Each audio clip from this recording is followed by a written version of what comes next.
Happy 4th of July, everyone. So today I'm going to be focusing on opinion polling data on the Senate and the governor elections, which will be two separate videos. No opinion will be taken into account for any of these videos because, again, we should be coming together as Americans on the 4th of July. But make sure you have fun today. And yeah, we're going to go through this video. Today we're going to be going over the governor elections based off opinion polling data. So essentially, which party leads in opinion polling data and putting that in each political party's column. None of this will be my prediction or what I believe each state will go to.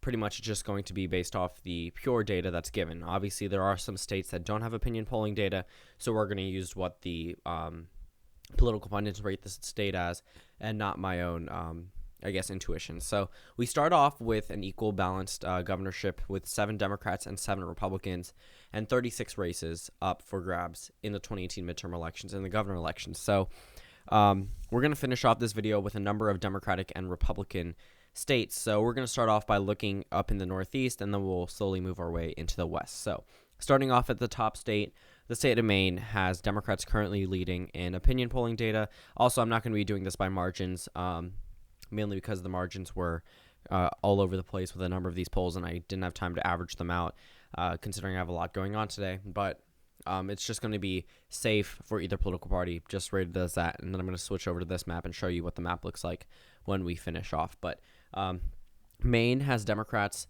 currently leading right now. And then we go over to the state of Vermont. Currently, the Republican is leading by a considerable portion. I mean, one of the more popular governors coming from a liberal state, still Vermont, goes to the Republicans. So that puts the Republicans at 8 and the Democrats at 8. So we're going to go through this a little bit quicker than right now. So we start off over at the state of New Hampshire. That one currently shows the Republicans leading. I mean, pretty obvious that the Republicans would lead there. Massachusetts as well. Baker's leading by over 30% in opinion polling data, so that's also good news for the Republicans. And then we go down to Rhode Island. The state of Rhode Island right now is in the Democratic column by a narrow margin, by 2%. Actually, that's the only one that I actually made a note of because it was a state like Rhode Island.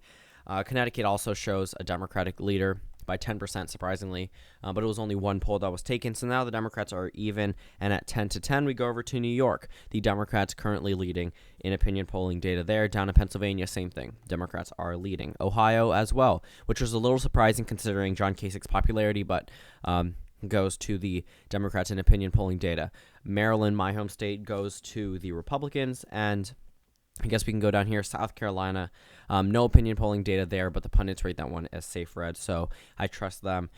Georgia also going to the Republicans, this one with opinion polling data. Florida, the current frontrunner is leading, on the Democratic side, is leading against the current frontrunner against the GOP, but against other candidates, the Republicans, I guess, would be in the lead. But I'm taking the top 2 candidates, and I'm putting them up against each other, and this puts the Democrats ahead in Florida. We go over to Alabama. That one also shows a Republican victory. I mean, that's pretty obvious. Tennessee as well, GOP victory there.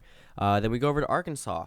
Huge GOP victory here. I mean, the Democrat was at like 29%, which was also surprising to me, even though it is a state like Arkansas. Illinois goes to the Democrats. So does Michigan, which also was a little surprising considering the margins. I expected it to be a little bit closer of a race, but nonetheless, Democrats win there. Minnesota, the Democrats are also winning in opinion polling data, but in Wisconsin, the Republicans take the lead. Scott Walker on his 3rd term there. Iowa as well. Kim Reynolds takes the win in Iowa. So now we've done around half the United States, and we have 17 Democrats and 18 Republicans. So let's go through the rest of the map. So Texas, of course, shows the Republicans ahead. There really isn't a time where it doesn't. Oklahoma as well. Looking at this, 20 Republicans now, I guess 6 away from retaining the majority. Kansas has no real opinion polling data considering that the Republican primary is pretty contested. But again, most political pundits put that one as likely red, so I'm going to trust them. South Dakota doesn't have any data, neither does Nebraska, but again, typical Republican states. Another state without any data. Wyoming goes to the Republicans as well, and Idaho doesn't have any as well. So this puts the Republicans at 25 seats and the Democrats at 17. But yeah, so 25 Republicans, they now need 1 more to retain the majority in the National Governors Association, and the Democrats would need 8 just to tie it. There's no possibility of the Democrats taking back the majority now. But again, they're going to still win in a number of these states. Colorado goes to the Democrats. New Mexico as well going to the Democrats, which is a flip. Hawaii goes to the Democrats as well. Actually, there's a pretty contested Democratic primary there, which is pretty interesting, actually.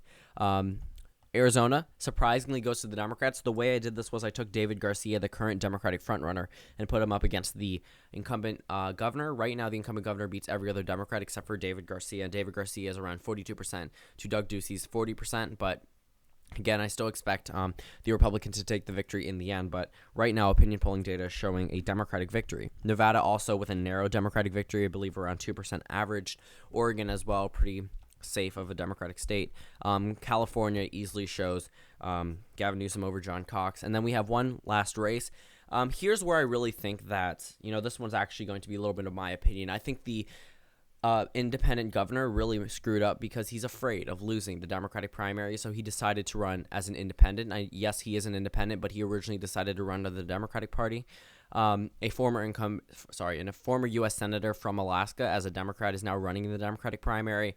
So the option of them two going against each other pretty much phased out after the independent said he would run as an independent, which is going to split the party vote. And opinion polling data shows this one in the Republican column.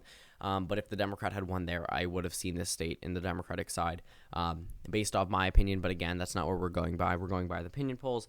But again, that's something to make a note of because the Democrats didn't do the best at managing their candidates there, or the independent candidate. The governor just was too afraid to lose a primary, I guess. So 24 Democrats, 26 Republicans. Let's see how it looks when 2019 rolls around. 24 Democrats, 26 Republicans. Again, you see a little bit more blue in areas you might not expect, across the Sun Belt, across the South, but still that red in that heart of the country looks a little similar to what we might see in electoral map besides Louisiana or Montana, but the rest of the states that are, some of these red states may be a little bit more blue, but it's not that drastically different from what we normally see. So thank you guys for watching this video. Go check out my 2018 Senate video based on opinion polls because I think that one might be a little bit interesting. But yeah, so again, thank you guys for watching this video. Happy 4th of July, and I'll see you all tomorrow.